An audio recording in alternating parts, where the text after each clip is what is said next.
Hi everyone. Just wanted to post a short video. I'll do this each week. We'll go over some of the content from last week, content for the week to come, and then a few of the quiz questions that folks got wrong in last week's quiz. So just a brief overview of last week. Hopefully everyone was able to navigate Flipgrid without an issue. I didn't. I heard from a couple folks, but I'm assuming we got everyone on track there. In the future, in each week, starting with this week moving forward. You won't see this link anymore. You'll actually just see Flipgrid, which you can click on. But if you have any issues, please just let me know.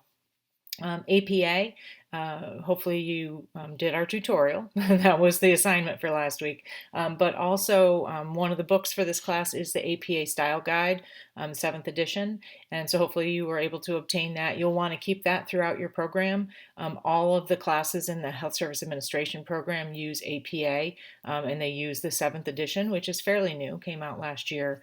No, it came out in 2019, so I'm still in 2020, I guess. But so just be aware of the requirements for APA 7th edition. The 7th edition does not require an abstract for student papers, so you will not need to write an abstract in any of my classes. I can't say that that's not the case across, or I can't say that that is the case across the board. Some faculty aren't super knowledgeable of APA or don't realize some of the changes that have occurred. So best practice is always just check. If you're unsure if you need an abstract or not, just check. But generally, I think most people, as long as it's a shorter paper, even under APA 6th where it was a requirement, most people are okay to not have one. But just verify. But know that in my class, you're good to go and you don't need an abstract. We also had our reflection paper about cultural competence. I look forward to seeing everyone's views on that. And then we have our quiz.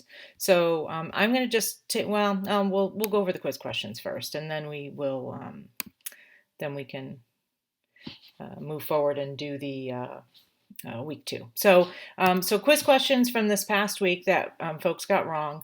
Which is a guideline for healthcare leaders when being responsible to their organization as per the ACHE Code of Ethics? So I'm actually going to pull up my book here. Sorry, I should have done this before we started. So in your book, there is a discussion about the ACHE Code of Ethics.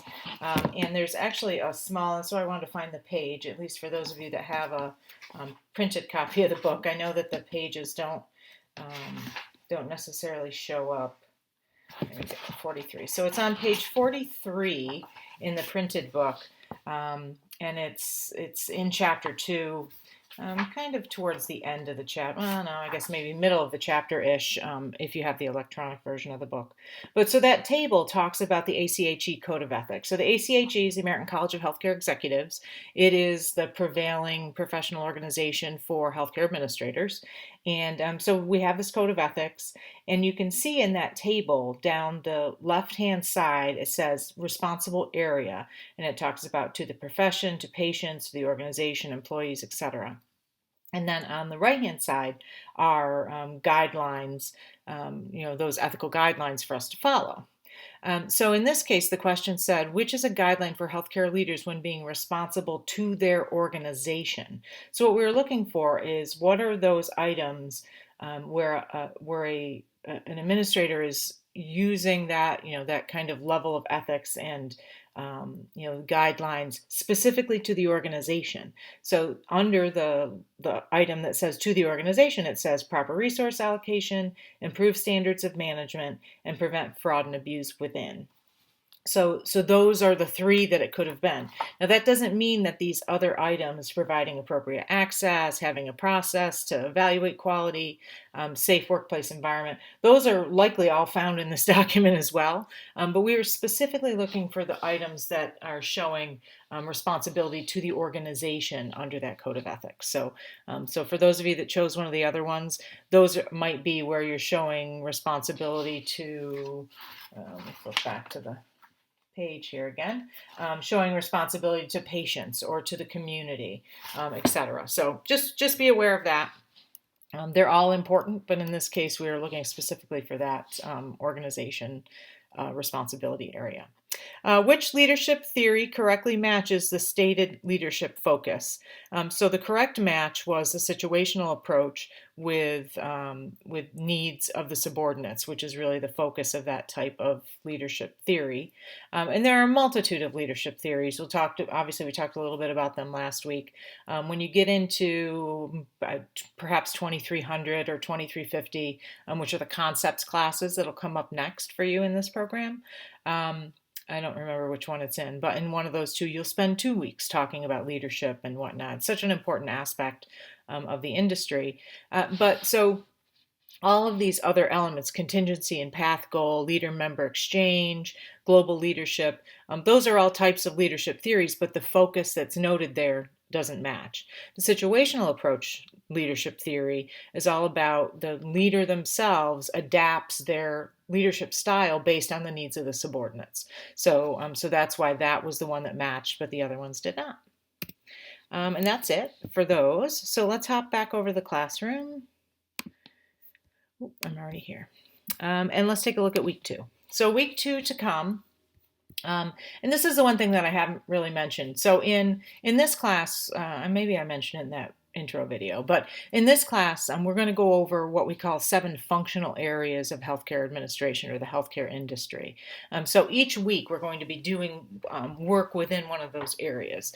And then what happens when you move on to those concepts classes is that you then are doing 2 weeks worth of work in each of these areas. So you will see some replication of information, but we do that purposefully. As you take, so for example, we'll talk about strategic planning here this week, and then and we're also going to talk about law and ethics and compliance this week. And then when you get to those concepts classes, 2300 and 2350, you'll talk for 2 weeks about strategic planning, law and ethics, etc. And then next step is to actually have a whole class in that. So you'll take a whole 8-week class in planning. You'll take a whole 8-week class in law and ethics. So everything builds upon one another.